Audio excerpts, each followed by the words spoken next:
যাদবপুরে তুলকালাম, শিক্ষামন্ত্রী ব্রাত্য বসুর গাড়ি ভাঙচুর।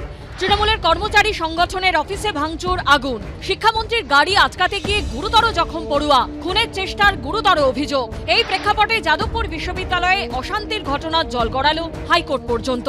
যাদবপুরের ঘটনায় দায়ের হলো দুটি জনস্বার্থ মামলা। প্রথম মামলায় মাননীয় প্রধান বিচারপতি টি.এস. শিবজ্ঞানম ও মাননীয় বিচারপতি চৈতালি চট্টোপাধ্যায় দাসের বেঞ্চে যাদবপুরের পড়ুয়াদের নিরাপত্তার ব্যবস্থা করার আবেদন জানানো হয়। সেখানে বলা হয়, মেডিকেল কলেজগুলির মতো যাদবপুরেও তৈরি করা হোক পুলিশ আউটপোস্ট। উপাচার্য পড়ুয়াদের নিরাপত্তা দিতে ব্যর্থ, সিআইএসএফ বা সশস্ত্র পুলিশ দিয়ে বিশ্ববিদ্যালয়ে নিরাপত্তার ব্যবস্থা করা হোক।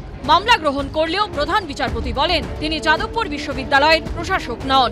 বৃহস্পতিবার ছাত্র সংসদ নির্বাচন সংক্রান্ত মামলার পাশাপাশি পড়ুয়াদের নিরাপত্তার আবেদন সংক্রান্ত মামলাও শোনা হবে। অন্যদিকে যাদবপুর কাণ্ড নিয়ে দ্বিতীয় মামলাটি হয়েছে মাননীয় বিচারপতি তীর্থঙ্কর ঘোষের এজলাসে। যাদবপুরের পড়ুয়াদের একাংশের তরফে মামলার আবেদন জানিয়ে প্রশ্ন তোলা হয়েছে পুলিশের ভূমিকা নিয়ে। অভিযোগ, পুলিশ নিরপেক্ষভাবে কাজ করছে না, কোনো ঘটনায় অতি সক্রিয়, আবার কোনো ঘটনায় নিষ্ক্রিয় থাকছে পুলিশ। একদিকে যাদবপুর কাণ্ডে জল যখন কলকাতা হাইকোর্ট পর্যন্ত গড়িয়েছে, তখন দিল্লিতে বঙ্গভবনের সামনেও হলো প্রতিবাদ। এদিন বঙ্গভবনের সামনে বিক্ষোভ দেখায় এসএফআই ও আইসা। বিক্ষোভ কর্মসূচিতে অংশ নেন দীপশিতা ধর, ঐশী ঘোষরা। শিক্ষামন্ত্রী ব্রাত্য বসুর পদত্যাগের দাবি জানানো হয়। যেভাবে একজন ছাত্রের ওপর দিয়ে শিক্ষামন্ত্রী গাড়ি চালিয়েছে, তাতে আমাদের মনে হয়েছে আমরা যদি আজকে এখানে এসে আমাদের প্রতিবাদটা না করি, তাহলে ছাত্র হিসেবে, নাগরিক হিসেবে আমাদের সমস্ত সত্তা ধূলিসাৎ হয়ে যাবে। যদি এতটুকু ব্রাত্য বসুর মধ্যে লজ্জা থাকে, তাহলে ওনার ইমিডিয়েটলি পদত্যাগ করা উচিত। ও কিছু ভাড়াটে ছেলেপুলে নিয়ে গিয়ে ওখানে গেছিল।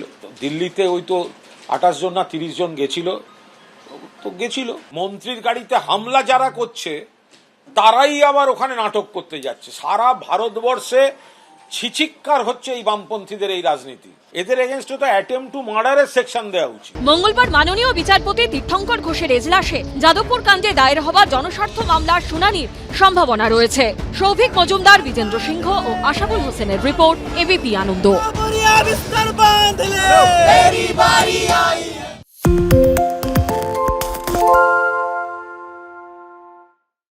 সত্য অন্তহীন, সত্যের খোঁজও তাই, সত্য সন্ধানে তাই আমরা অক্লান্ত, অকুতভয়। এবিপি আনন্দ নতুন ভাবনার প্রতীক, যা মনে মুক্ত, তথ্যে যুক্ত এবং যাবতীয় সীমানার বাঁধন থেকে মুক্ত। সীমা না শব্দটির মধ্যে লুকিয়ে আছে মানা শব্দটি, যেন চোখ রাঙানি এক অদৃশ্য বেড়াজাল, যা আটকে রাখে আমাদের এক ছোট্ট গণ্ডির মধ্যে। একমাত্র সঠিক খবরই গড়ে তুলবে এক মুক্ত সমাজ। সেই জগৎ গড়ার লক্ষ্যে কোনো সীমানার ঠুকুটি আমরা মানব না। এবিপি আনন্দ এগিয়ে থাকে, এগিয়ে রাখে।